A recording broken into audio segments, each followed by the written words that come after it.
People who come in small, cheap cars often leave right away. For my mom's 60th birthday, I decided to take her and my daughter to a fancy restaurant that's always busy, but something unexpected happened. The restaurant manager started making fun of us, saying we looked poor. "Let's just go," my mom said angrily, but the manager just smiled meanly. Then all the other customers stood up together, glaring at the manager. My name is Rebecca Miller. I'm 28 years old, a single mom with a 3-year-old daughter. I separated from my husband because we had different values. After that, I decided to raise my daughter alone. When I told my mom, she welcomed us warmly. All the stress I had been feeling came out, and I started crying. Seeing me like that, my mom invited us to live with her. She's been alone since my dad passed away a few years ago. She said she'd be happy to have us, so I accepted her kind offer. My mother is turning 60 this year, and I wanted to do something special for her. So, I made a reservation at a fancy restaurant that's usually booked years in advance. I've always wanted to try it. I expected to wait a long time, but luckily, there was a cancellation, and I got a reservation for my mom's birthday month. When I told her, she was thrilled. Seeing her so happy made it all worth it. Finally, the day of our reservation arrived. I drove my mom and daughter to the restaurant. I never thought we'd have any problems. "You're Miss Rebecca Miller who made a reservation, right? Please come this way," said the host. The grand entrance was perfect for a high-end restaurant. My mom and I were amazed by the fancy decor. Only my daughter was her usual cheerful self. Seeing her, both my mom and I smiled. My mom looked so happy, and I felt like this was going to be a great day. "Sorry for the wait. Here's your appetizer." The server placed a salad in front of us with careful precision. Just looking at the dish made my mom and me excited. They even had a special menu for my daughter, which I thought was a nice touch. While we were enjoying our meal, my mom glanced around the restaurant. "I recognize that person, and that one over there, the one from TV." "Yeah," I replied with a smile, helping my daughter with her food. Then I thought, and looked around like my mom. Sure enough, I recognized many faces and felt like I had joined this glamorous world. It seemed like everyone was smiling at the sight of my happy mom and daughter. Even though the restaurant had been nice about our reservation, I had been worried about bringing my young child. But the friendly looks from people around us made me feel at ease. The appetizers were done, and the first main course was brought out. The elegant and lavish presentation made me instinctively take out my phone to snap a photo. Immediately, a staff member approached me. He was different from the person who showed us to our table and had a very displeased look, which made me feel a bit taken aback. "Excuse me, can you please not take photos?" he said. "Oh, I'm sorry. This is what happens with poor folks. Why do we even have people like you in our establishment? Who let you in?" "Huh?" I clearly heard his muttered comment, and it made me feel quite uncomfortable. Trying not to let it show, I looked down, not wanting to dampen my mother's spirits. But as I wrestled with my feelings, my daughter's crying brought me back to reality. She had dropped the bread she was eating on the floor, and her cries echoed in the quiet restaurant. Other patrons started turning their attention to us, and in a panic, I tried to soothe her. But the more I rushed, the less effective I was. That's when the rude staff member approached again. "Ma'am, you're disturbing the other patrons with the noise." "I'm so sorry. I'll calm her down right away." "You shouldn't bring kids to places like this," he said, his sarcasm evident. This time, my mother clearly heard him. She frowned and spoke softly but firmly to the staff member. "Your attitude is what's really tarnishing the reputation of this place."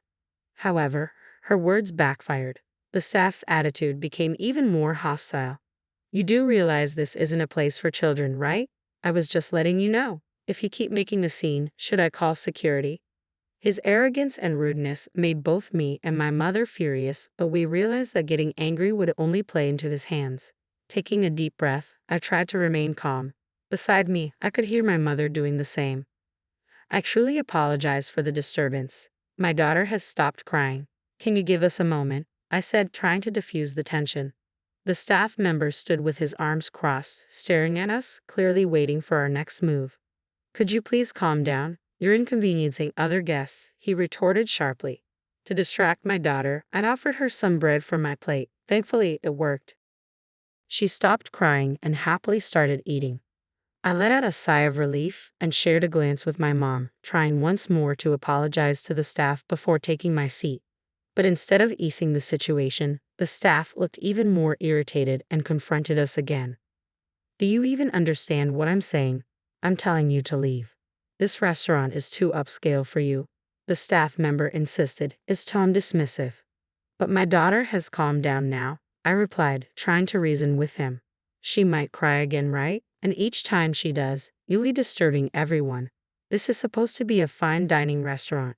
You're ruining the experience for others. We haven't even received half of our meal. We've already paid in advance, and we informed the restaurant about my daughter when we made the reservation. There shouldn't be a problem, I explained, feeling increasingly frustrated. So what? This is exactly why people like you with low standards shouldn't come here. If you keep this up, I'm going to call the manager, he retorted sharply. With that, the disgruntled staff member hurried off to the staff room. My mother and I were left speechless, stunned by his rudeness. How could someone be so disrespectful? Didn't he realize that his attitude was what was truly lowering the restaurant's standards? Despite this being a special celebration for my mother's 60th birthday, my mood was completely ruined. While I had caused a bit of a scene, I knew I couldn't be too confrontational about it. As my mother and I pondered our next move, the earlier staff member returned, this time with a man who appeared to be the manager. When I saw his face, I couldn't help but gasp.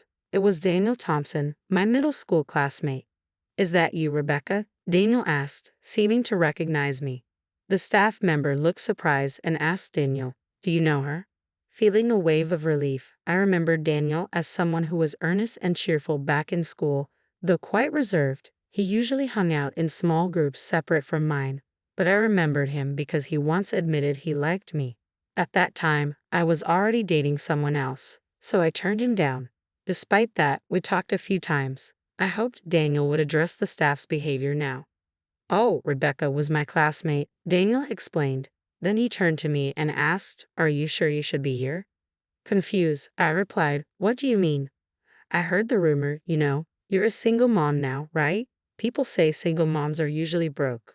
My restaurant is high-end. It'd be a problem if you said you couldn't pay later, Daniel said with a mocking smile, openly assessing me. His words hit me like a slap. I blinked in disbelief, remembering him as a kind person from our school days. It seemed he had changed a lot. How can you say that? I made a reservation and paid in advance, didn't I? I replied, trying to defend myself. You've always been headstrong, haven't you? Maybe that's why your husband got tired of you. You gotta know how to flatter sometimes, Daniel retorted. What does that have to do with anything? Why does it matter? I asked, feeling hurt and confused by his comments. Isn't that your compact car outside? He added sharply. What if it is? I replied with irritation, taken aback by Daniel's attitude. Daniel chuckled at my response. People who drive compact cars can leave. What? I was genuinely shocked by his statement. Didn't you notice when you parked? No one else here drives a compact car. Everyone's in Mercedes or something similar. Aren't you embarrassed to be so out of place? Daniel continued, looking at me with disdain. His words stung deeply. The Daniel I once knew, who had confessed his feelings for me, seemed to have vanished completely. He now sized us up with contempt. You look downright poor, not fitting for my restaurant. You understand the staff's position, so why don't you just leave? I was growing increasingly irritated by the way we were being treated, as if we were causing a scene and refusing to leave the restaurant. We had made a reservation and paid in advance, so we had every right to dine there. Judging us based on appearances was something I never expected from the Daniel I once knew. But after everything he said, there was no reason for my mom and me to stay. Even if the food was good, we didn't want to be in a place with disrespectful staff and a manager like Daniel. Daniel, you've changed. If this is how you're going to be, we're leaving, I stated firmly. Daniel seemed oddly satisfied with my decision. I'm living the dream. I'm definitely better off than you now. Don't think you can just casually call me by my first name. It's a shame you've changed, I replied sadly. Daniel smirked, clearly still holding on to old grudges. That's because you rejected me, making fun of me even though you're not that pretty. Well, at least I'm happier now. Isn't it refreshing? He chuckled and high-fived a staff member nearby, both sharing a laugh. It became clear to me that Daniel's terrible attitude stemmed from being rejected years ago. Say whatever you want. I'm certainly happier than someone who holds onto grudges for so long. I have a wonderful daughter and a kind mother. Let's go, Mom, I retorted confidently. My comeback seemed to amuse Daniel even more, as if he saw me as a sore loser. It frustrated me deeply, but I knew arguing with him now would be pointless. I never expected a former classmate to change so drastically. This day was meant to be a happy celebration. With these thoughts, I picked up my daughter and glanced at my mom. She, too, looked furious as she abruptly stood up. "You've mocked my daughter enough. We don't want anything to do with a place like this. As you said, we're leaving. Right, everyone." My mom's declaration rang out loudly, echoing throughout the restaurant. Neither Daniel nor I knew who she was addressing. Then, to our surprise, all the diners who had been enjoying their meals began to stand up and get ready to leave. I was utterly stunned, trying to grasp what was happening. "Wait, everyone, what's going on?" I apologized for the disturbance. "We'll handle these rude individuals right away. Just give us a moment," Daniel exclaimed, trying desperately to stop the diners from leaving. But he was met with cold stares from every direction. Daniel looked visibly flustered, clearly not understanding the sudden turn of events. Two elderly men stepped forward, shouting, "How dare you treat Mrs. Miller like that? We've been coming here for years, but we won't be back." Daniel was left speechless as the reality of the situation sank in. Shouted at, Daniel looked around the restaurant with a fearful expression. Following the lead of the two elderly men, all the other diners started scolding Daniel. They expressed their gratitude towards my mother, thanking her for something I couldn't quite understand. Holding my daughter, I watched in astonishment from the sidelines. The people scolding Daniel were all well-known celebrities, politicians, and clearly wealthy individuals. I was baffled as to why they held my mother in such high regard. "Wait, what's going on here? What happened?" I asked, trying to make sense of the sudden turn of events. Daniel's face turned pale as he desperately tried to calm everyone down. The staff member next to him looked equally panicked. I glanced over at my mom, silently seeking an explanation. That's when she revealed a shocking truth. "All these people used to be regular customers of mine when I was a traditional sweets maker," she explained calmly. "What?" I exclaimed, completely taken aback. I knew my mom had made sweets, but I had no idea she catered to such prestigious clientele. One of the celebrities standing nearby chimed in, confirming my mom's statement. "Mrs. Miller's sweets were the best in the country," he praised warmly. My mom listened to these words with a mixture of pride and embarrassment. I may not be a professional craftsman anymore, but thanks to them, I certainly honed my skills. I'm truly grateful. In that sense, the customer is truly a god, my mother stated with a profound sense of gratitude. Her words resonated deeply with me. Daniel looked visibly shocked, his posture tense and his breath held. As my mom approached him, she spoke calmly yet firmly. "You too should cherish your customers. This restaurant means a lot to you, doesn't it?" Daniel's response was defensive and defiant. "Hey, cut it out. What's with this customer is God stuff? That's an outdated way of thinking these days." His outburst echoed through the restaurant, almost sounding like a cry of distress. But my mom remained composed, unfazed by his reaction. "Do you really think that caring for customers is just a passing trend?" she asked, her voice steady and unwavering. Hearing my mother's firm stance, Daniel struggled to find words. He appeared somewhat intimidated, yet he remained defiant and refused to accept her viewpoint.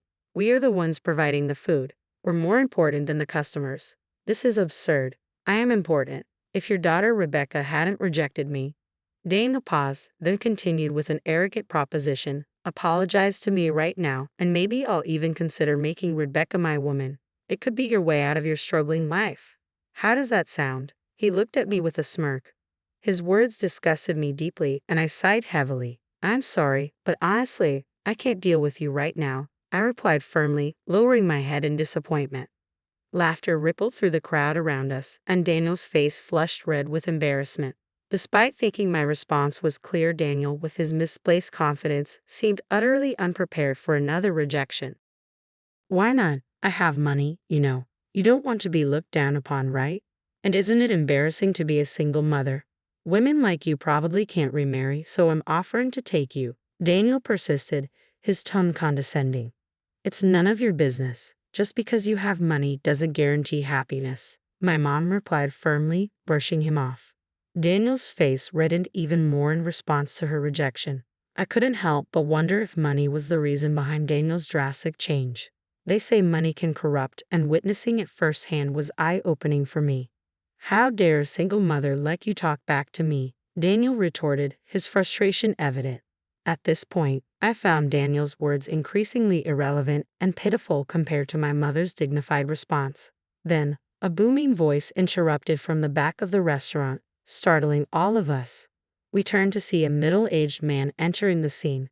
Daniel's unease was palpable. "Daniel, what on earth are you doing?" the man demanded sternly. "Why is Dad here?" Daniel muttered, clearly caught off guard and uncomfortable with his father's sudden appearance. "I heard Mrs. Miller and her family were dining here, so I wanted to greet them." What's with all this commotion? The man who had appeared was Daniel's father. I hadn't seen him since middle school, but he seemed stern and dignified. Earlier, one of the staff had mentioned the boss, so this man must be the owner of the restaurant. "I appointed you as manager after hearing you lost your job, but the business is only declining." "Now I see why," Daniel's father said disapprovingly. "What, you saw?" Daniel stammered, clearly caught off guard. "Yes, I arrived earlier. I peeked in when I heard the commotion, and there you were insulting Mrs. Miller's family. With all the arrogant things you were saying, do you even realize how wonderful a person Mrs. Miller is?" Daniel's father interrogated him sternly, and Daniel was visibly sweating. "What? This old hag is supposed to be someone special?" Daniel retorted, his disrespectful tone clear. "Watch your mouth. Mrs. Miller helped fund the opening of this restaurant," Daniel's father reprimanded sharply. "Ha! This old lady has that kind of money?" Daniel muttered, surprised and somewhat incredulous. Of course, Mrs. Miller's husband owned a famous traditional candy store, and Mrs. Miller herself worked in the tough world of candy making, even as a woman. She's experienced so much more in life than you. I wish I could distill her wisdom and give you a taste, the owner said with evident frustration, then turned to address us directly. "I'm deeply sorry for the trouble my foolish son has caused. Come on, apologize." "Why should I? I'm the manager of this upscale restaurant. Didn't you trust my abilities enough to leave me in charge?" "This is my place. I make the rules," Daniel retorted stubbornly. "Enough of your arrogance. What have I done, entrusting someone like you with this responsibility? That's it. I'm so disappointed in you. You're never setting foot in this place again," the owner declared firmly. "What?" Daniel's mouth fell open in shock. He began to panic and tried to apologize to his father, but the owner's decision remained resolute.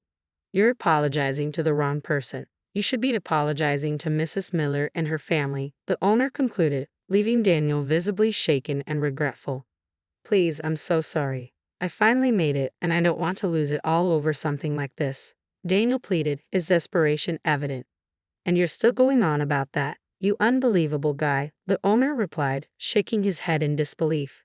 His shock was palpable, understandable given the situation. No parent wants to discover their child has behaved arrogantly and disrespectfully. If my daughter had acted similarly, I would have supported the same decision as the owners. We all looked at Daniel with cold stares. The owner then proceeded to explain how Daniel came to work at the upscale restaurant. It turned out Daniel had previously worked at a prestigious hotel but had fallen into gambling debts. Debt collectors caused disturbances at the hotel, leading to his dismissal. Feeling lost and desperate, Daniel had turned to his father, who worked at the upscale restaurant, and pleaded for a job. At that time, Daniel's father had been offered a promotion to become the CEO of the company, so he decided to pass the management of the upscale restaurant to his son while overseeing several other restaurants in the same chain. Initially, Daniel worked earnestly, and the owner trusted him. However, over time, sales at Daniel's restaurant began to decline significantly, leaving the owner perplexed about the cause. I've received complaints about Daniel's terrible attitude from the staff, but there was no concrete evidence, and I wanted to believe in him because he's my son. Today, the hope turned into certainty. "It's truly disappointing," the owner said, looking at Daniel with a heavy heart. Daniel appeared stunned, as if the realization had struck him like a bolt of lightning, and he started to apologize desperately. "Dad, please forgive me. I've been trying my best, haven't I? Rebecca, please speak to my dad for me," Daniel pleaded, turning to me for support. "What exactly should I say? We were classmates, remember? For old time's sake," I responded incredulously. "After how you acted. You're really something. You truly are the worst," I added, unable to hide my disappointment. Daniel's face fell further upon seeing my disdain. My mother and I were both shocked by his behavior and sighed in response. Following these events, Daniel lost his position as the manager of the upscale restaurant and was disowned by his father, leaving him homeless. It later came to light that Daniel had accrued new debts he had concealed. Despite earning a good salary, he had spent most of it on gambling and had mistreated his staff almost daily. Interestingly, he had shown favoritism towards one particular staff member who had often caused us trouble. This individual turned out to be Daniel's former college junior, whom Daniel had hired against better judgment. Due to the junior's problematic work attitude, he was also dismissed from the restaurant along with Daniel. Having lost everything, Daniel sank deeper into gambling to cope with his losses, struggling to repay his debts. It's clear he's not a good person. Despite Daniel's actions ruining my mother's 60th birthday celebration, we managed to salvage the day by gathering everyone from the restaurant and relocating to a hotel room for a party. Surprisingly, the hotel was owned by Daniel's father, who graciously allowed us to use the space as a gesture of apology. It turned into a memorable event where I made new friends and witnessed firsthand how beloved my mother is. Many of the guests had known her from her days as a traditional sweet maker, visiting her shop to buy sweets as gifts. Her enduring connections highlight her charm and kindness. Inspired by my mother's example, I aspire to become a role model for my daughter just as my mother has been for me.